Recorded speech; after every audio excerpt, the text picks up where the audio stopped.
Good morning, everyone. It is Friday, March 19th, 2021. I pledge allegiance to the flag of the United States of America and to the republic for which it stands, one nation, under God, indivisible, with liberty and justice for all. The weather today, wow, what a pretty sunny day. It's going to be a high of 45 degrees and a low of 25 degrees, mostly sun with some clouds. Happy birthday. We have no birthdays today, but we will next week. And our story of the day is...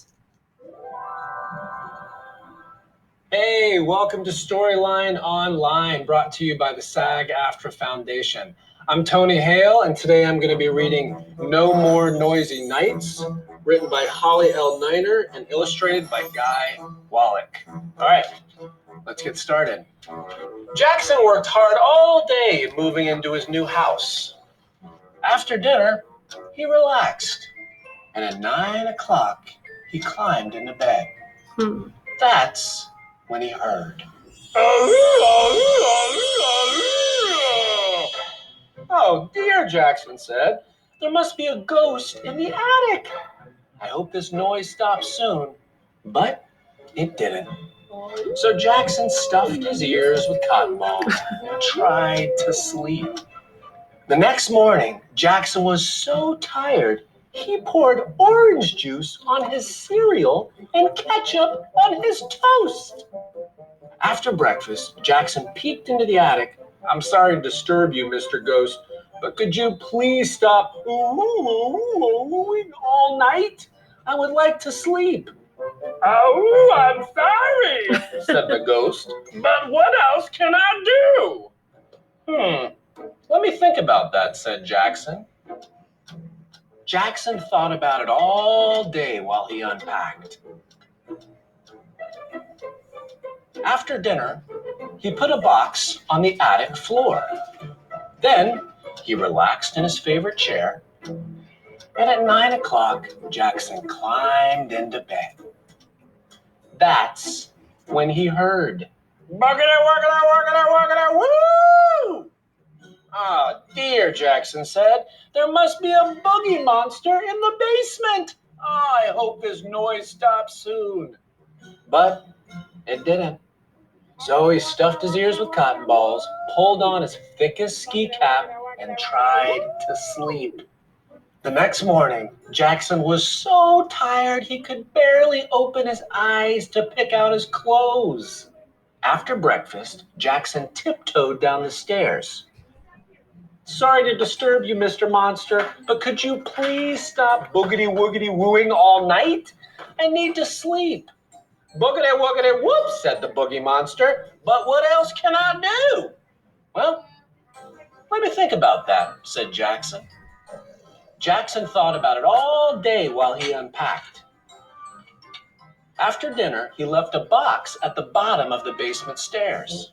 Then he relaxed in his favorite chair, and at 9 o'clock, he climbed into bed.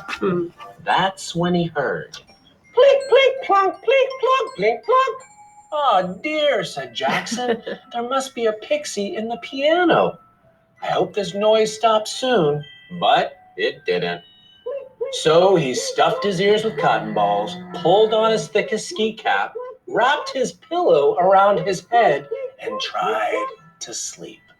The next morning, Jackson was so tired, he washed his face with toothpaste and brushed his teeth with soap. After breakfast, Jackson peeked into the piano. Sorry to disturb you, Miss Pixie, but could you please stop plink-plunking all night? I really need to sleep. Plink-plunk, pardon me, said the piano pixie. But what else can I do? Let me think about that, said Jackson. Jackson thought about it all day while he unpacked. After dinner, he put some sheet music on the piano. But he was too tired to relax in his favorite chair, so Jackson climbed straight into bed. That's when he just barely heard the gentle thud of puzzle pieces, the quiet chugga-chugga of a toy train, and the soothing sounds of a pixie lullaby. Jackson sighed.